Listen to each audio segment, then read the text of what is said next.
नमस्कार केमन आছেন सबाई Sumana kitchen with blog चैनेले सबाइके Janai स्वागत। बंधुरा आज के आबारो चले एलाम सम्पूर्ण एकटी निरामिष रेसिपि निये। और आजकेर रेसिपिटी हलो चाल कुमड़ोर घंट। এইভাবে একবার বাড়িতে চাল কুমড়োর ঘন্টটি ট্রাই করে দেখবেন, দেখবেন খেতে কিন্তু খুব অসাধারণ লাগে। আর প্রথমেই আমি চাল কুমড়োর রেসিপিটির জন্য নিয়ে নিয়েছিলাম একটা ছোট সাইজের চাল কুমড়ো, সরু সরু করে কেটে রেখেছি।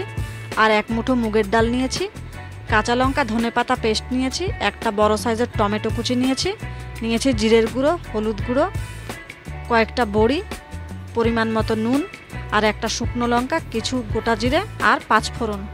প্রথমে একটা কড়া বসিয়ে দিয়েছি, কড়া গরম হয়ে গেছে। আর কড়াতে আমি প্রায় 50 গ্রাম মতো সরষের তেল দিয়ে দেব। তেলটা গরম হয়ে গেছে, তেলটাকে একটু নেড়ে চেড়ে বড়িগুলোকে দিয়ে দিয়েছি। বড়িগুলো খুব ভালোভাবে ভাজা হলে বড়িগুলোকে একটা বাটিতে তুলে রাখবো। বড়িটা লাল লাল করে ভাজা হয়ে গেছে, বড়িটাকে তাই তুলে রাখছি একটা বাটিতে।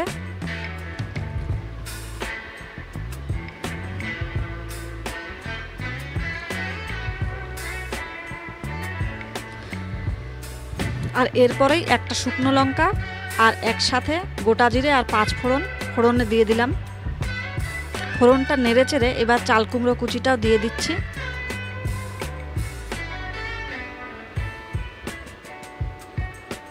এই চাল কুমড়োর কুচিটা হালকা সামান্য নেড়ে চেড়ে নুন হলুদ দিয়ে ঢেকে দেব।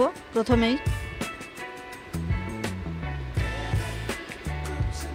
সব চাল কুমড়োটা দিয়ে দিয়েছি, এবার হালকা নেড়ে চেড়ে দিচ্ছি।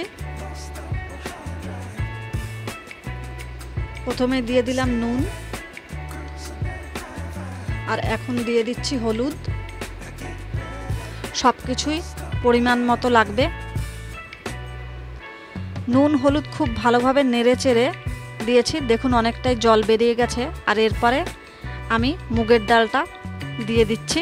মুগের ডালটা আমি কাঁচা মুগের ডাল নিয়েছিলাম, এটাকে হালকা ধুয়ে একসাথে দিয়ে দিলাম। এই মুগের ডাল আর চাল কুমড়ো একসাথে সেদ্ধ হবে। আর দেখুন এরপরে দিয়ে দিচ্ছি টমেটো কুচিটা। সব কিছুকে খুব ভালোভাবে নেড়েচেড়ে ঢাকা দিয়ে দিলাম। আর এইভাবে এটাকে প্রায় 5 মিনিট মতো ঢেকে রেখেছিলাম। ঢাকা খুলে দিয়েছি, দেখুন অনেকটাই সেদ্ধ হয়ে গেছে।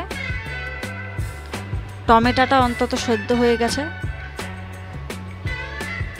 আর এরপরে দিয়ে দিচ্ছি কাঁচা লঙ্কা ধনেপাতার পেস্টটা, আর এরপরে জিরের গুঁড়োটাও দিয়ে দিলাম। সব কিছুই পরিমাণ মতো। আর এই সব কিছুকে খুব ভালোভাবে নেড়েচেড়ে দিচ্ছি। আর এরপরেই দিয়ে দেব এটাকে ঢাকা।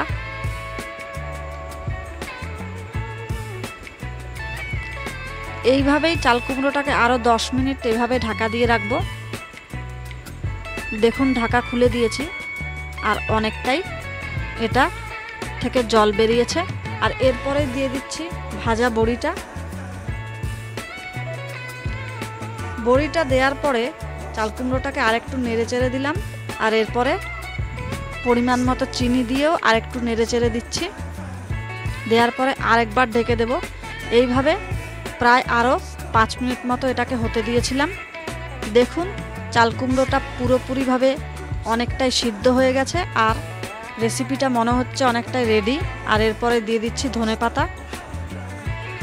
চাল কুমড়োর রেসিপিটি আমার পুরোপুরিভাবে রেডি হয়ে গেছে। আর এখন এটাকে নামিয়ে দিচ্ছি। তাহলে এত তাড়াতাড়ি এই চাল কুমড়োর রেসিপিটি আমি যেভাবে তৈরি করলাম, এভাবে বাড়িতে একবার বানিয়ে ট্রাই করবেন। আর খেতে ভালো লাগলে অবশ্যই কমেন্ট করে জানাবেন। আর এখনও যারা যারা আমার চ্যানেলটিকে সাবস্ক্রাইব করেননি, আমার চ্যানেলটি সাবস্ক্রাইব করে আমার পাশে থাকবেন।